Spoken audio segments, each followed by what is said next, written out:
ایک اور نمبر دو، جو میری 6 سال کی مدت میں نے جو سینٹ میں گزاری، اس میں سے آخری 3 سال مجھے یہ اعزاز بھی حاصل رہا کہ میں پاکستان سینٹ کی قائمہ کمیٹی برائے انسانی حقوق کی صدارت بھی کرتا رہا ہوں۔ اور یہ معاملہ، یہ جو پاکستان کی اسٹیٹ آف ہیومن رائٹس یا انسانی حقوق کی یہاں کیسی کیفیت ہے، یہ امریکی دفتر خارجہ کی جو رپورٹ ہے 2023 کے بارے میں، اور یہ اہم بات ہے کہ یہ ریجیم چینج سے بعد کے سارے عرصے کو کور کرتی ہے۔ تو اس کا تعلق پی ڈی ایم گورنمنٹ اور کیئر ٹیکر گورنمنٹ اور وہ تمام جو قوتیں ہیں جو ان کے پیچھے کھڑی ہوئی ہیں، یہ ان کی ایک اسیسمنٹ ہے، یہ ان کی کارکردگی پہ تجزیہ ہے انسانی حقوق کے حوالے سے۔ انسانی حقوق ایک انتہائی سنجیدہ معاملہ ہے۔ اگر صدیوں سے نہیں تو کم از کم پچھلے 75 سال سے، جب سے دسمبر 1948 میں اقوام متحدہ کی جنرل اسمبلی نے ایک قرارداد منظور کی تھی پیرس میں، جس کا نام universal declaration of human rights تھا، اور اس میں وضع کیا گیا تھا کہ ایک انسان ہونے کے ناطے،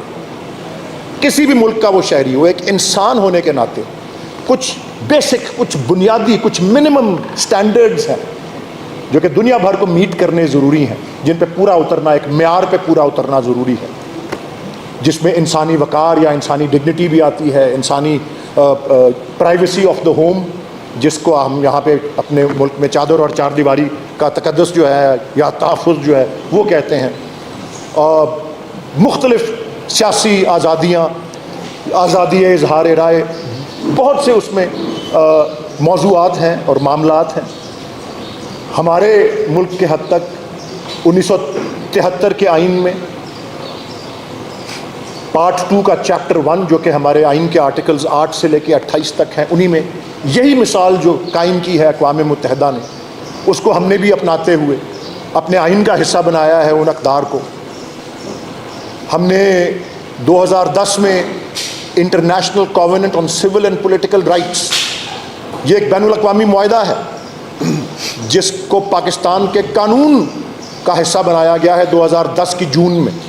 اس میں بھی یہی تمام انسانی حقوق اور وہی اقدار جو ہیں ان کا ذکر آتا ہے، جو universal declaration of human rights میں ہے،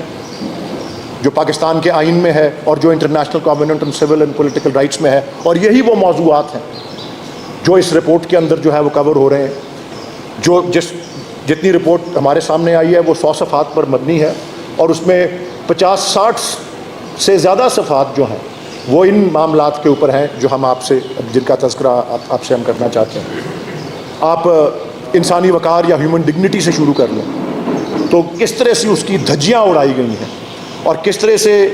نام لے کر بھی بتایا گیا ہے کہ پی ٹی آئی کو اور اس کی قیادت کو اس کا نشانہ جس طرح سے بنایا گیا ہے، خاص طور پہ زیر حراست جو تشدد، ٹارچر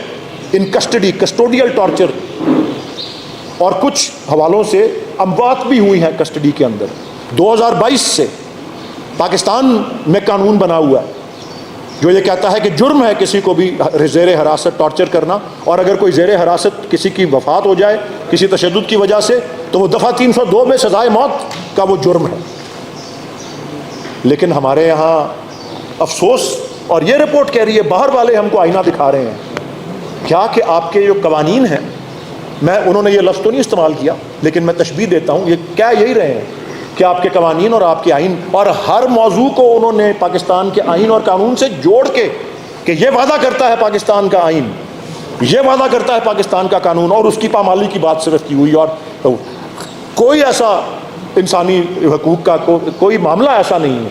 جس کے اندر انہوں نے کہا ہو کہ جی پاکستان کی ریاست کی کارکردگی جو ہے وہ کسی بھی لحاظ سے قابل تحسین ہے یا تائید کرتی ہے ان وعدوں کی، ان گارنٹیز کی جو ہمارے آئین میں جو ہے وہ پائے جاتے ہیں۔ تو جو لفظ میں کہہ رہا تھا انہوں نے استعمال نہیں کیا، میں کہہ رہا ہوں، وہ کہہ رہے ہیں کہ یہ آپ کے قانون جو ہیں یہ خوش خطی ہیں۔ یہ بات صرف خوش خطی ہیں یا اسٹیچوٹ بکس پہ پائے جاتے ہیں، ان پہ کوئی عمل درآمد جو ہے وہ نہیں ہے۔ اور پرائیویسی آف دا ہوم، چادر اور چار دیواری کا تقدس، اس کو پامال کرنے کے حوالے سے جو یہاں پہ باتیں ہوئی ہیں، افسوس کے ساتھ کہ آپ کی پولیس جس کا فرض ہوتا ہے تحفظ کرنا، برملا بغیر وارنٹس کے لوگوں کے گھروں میں ریڈ کرتی رہی ہے، اور اس میں ذکر ہے کہ لوگوں کے جان و مال کی تحفظ کرنے والا ادارہ گھروں سے، لوگوں کے گھروں سے قیمتی اشیاء کی ڈاکہ چوری کے اندر جو ہے ملوث پائی جاتی رہی ہے، ریڈ کرنے کے لبادے کے اندر۔ اور یہ رؤوف صاحب نے ذکر کیا، اور یہ بھی کتنے افسوس اور شرم کی بات ہے کہ باہر کے دوسرے جو ہیں آپ کو آئینہ دکھا رہے ہیں کہ جرم زید نے کیا ہے، آپ پکڑ کے بکر کو لے جاتے ہیں کیونکہ وہ اس کا بھانجا ہے، بھتیجا ہے، باپ ہے، بیٹا ہے، ریلیٹیوز کو پکڑنا، اس کا برملا ذکر ہے۔ پھر یہ بات بھی دہرائی گئی ہے 2-3 دفعہ اس کے اندر کہ پاکستان کا آئین کہتا ہے کہ اسمبلیاں تحلیل ہو تو 90 دن میں الیکشن ہونا ہے۔ 2 اسمبلیاں تحلیل ہوئی، اس میں ذکر آتا ہے آئین کی پامالی ہوئی، کوئی الیکشن نہیں ہوئے۔ سپریم کورٹ نے حکم دیا، کوئی الیکشن نہیں ہوئے۔ ذکر آتا ہے اس کے اندر کہ پھر جب قومی اسمبلی اور دیگر اسمبلیاں جو ان 2 اسمبلیوں کے پنجاب اور کے پی کے علاوہ تھیں وہ تحلیل ہوئیں تو 90 دن کے بجائے جو ہے 180 دن کے بعد جو ہے وہ الیکشن ہوا۔ اور پھر یہ تو آپ دیکھ لیں کہ جی قانون غریب کے لیے کچھ اور ہے، امیر کے لیے کچھ اور ہے، یہ بھی اس کا ذکر ہے۔ یہ بھی ذکر ہے کہ قانون اور آئین کا تحفظ جو ہے وہ آزادیاں جو ہیں وہ دوسری پارٹیوں کے لیے کچھ اور ہیں اور پی ٹی آئی کے لیے کچھ اور ہیں۔ آپ اسمبلی کا یا پرامن اجتماع کے حوالے سے جو آئین میں ہماری گارنٹی ہے اور جو انٹرنیشنل کنونشنز میں، universal declaration for human rights میں جو پابندیاں ہیں، جو جو گارنٹیز دی گئی ہیں، کس طرح سے سب کو وہ آزادیاں مل رہی ہیں اور نام لے کے کہا ہوا ہے اور مہینے بتائے ہوئے ہیں، دن بتائے ہوئے ہیں، مقامات بتائے ہوئے ہیں کہ کہاں کہاں لوگ جلسے کرتے رہے، پی ٹی آئی کو جلسے کرنے کی، الیکشن کا اعلان ہوا ہے، جلسے کرنے کی اجازت نہیں دی گئی۔ برملا ایم پی او کا استعمال، پی ٹی آئی کی قیادت، پی ٹی آئی کے کارکنان، خاص طور پہ کے پی کے اندر maintenance of public order ordinance جو ہے 1960 کا، اس کا برملا استعمال جو ہے، اور پنجاب میں بھی آبویسلی یہ ہوا، میں خود اس میں شکنجے میں آیا تھا۔ اور فیئر ٹرائل اور ڈیو پروسیس، ابھی نیازی صاحب بھی اس پہ روشنی ڈالیں گے، یہ بھی ہمارا تو 2010 کے بعد جو 18ویں ترمیم آئی تو اس میں آرٹیکل 10A آیا فیئر ٹرائل اور ڈیو پروسیس کے بارے میں، لیکن universal declaration of human rights جو ہے اس میں آرٹیکل 10 میں، آرٹیکل 11 میں، پھر international covenant on civil and political rights اس کے آرٹیکل 14 میں ہر ایک کو یہ بنیادی حق دیا گیا ہے کہ وہ ایک تو معصوم ہے جب تک کہ وہ بے گناہ قرار نہیں پاتا، اور دوسرا اس کا ایک فیئر ٹرائل ہوگا اور کھلی عدالت کے اندر ہوگا۔ یہ دنیا بھر کے اندر جو ہے تسلیم شدہ ایک اصول ہے، اور آپ دیکھ رہے ہیں کہ نہ صرف کہ ایک پاکستان میں آج بھی ایک اداریے میں لکھا ہوا ہے کہ پاکستان کے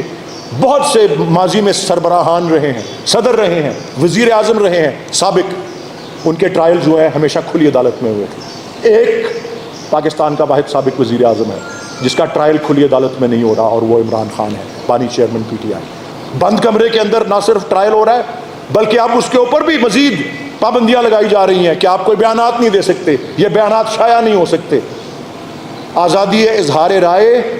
شفافیت اور احتساب کو یقینی بناتی ہے۔ ہم شفافیت اور احتساب کا گلا گھونٹ رہے ہیں۔ اس رپورٹ کی ایک بہت بڑی سرخی یہ بھی ہے کہ کسی کا کوئی احتساب، کسی افسر کا، کسی عہدیدار کا، یہ جو 100 صفحوں کے اندر جو، اور جس میں خاص طور پہ 60-65 صفحے جو ہیں وہ سیاسی آزادیوں اور انسانی وقار اور چادر اور چار دیواری اور فیئر ٹرائل اور اس طرح کے معاملات کے اوپر ہے، کسی افسر، کسی اہلکار کا احتساب نہیں ہوا۔ غلط کاری، آئین کی پامالی، قانون کی حکمرانی کی دھجیاں اڑنا اور اس پستی تک گر جانا کہ یہاں پہ جنگل کا قانون ہے یا مائٹ از رائٹ کا جو پریمیٹو جو ہے ڈاکٹرن وہ استعمال میں آ رہا ہے۔ بہت ہمارے تو سر جو ہیں شرم سے جھک جانے چاہیے کہ یہ کیفیت ہے، اور یہ رپورٹ جو ہے اس طرح کی بات کر رہی ہے۔ اور امریکہ دنیا کی ترقی یافتہ ترین ممالک میں سے ایک ہے، بہت بڑی جمہوری نظام جو ہے وہ یہ کہلاتا ہے، سپر پاور ہے۔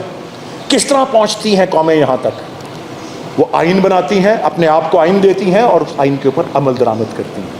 امریکہ ہی کے جو ہیں بنیادی اصول ان کے بانیوں نے جو بنائے تھے فیڈرلسٹ پیپرز میں، اور آنے والی نسلوں میں حال ہی میں ایک بہت بڑے دانشور سپریم کورٹ جج ان کے اینٹونین اسکالیا نے بھی یہ قرار دیا تھا، جو ایک اسکول آف تھاٹ یا مکتبہ فکر ہے جس کو اوریجنلسٹ کہتے ہیں یا کانسٹیٹیوشنلسٹ کہا جاتا ہے، کہ اگر ایک ملک اپنے آئین پر عمل درآمد نہ کرے، جو کہ یہ 100 صفحے کی رپورٹ بھری ہوئی ہے مثالوں سے، تو وہ ملک، اس کا نظام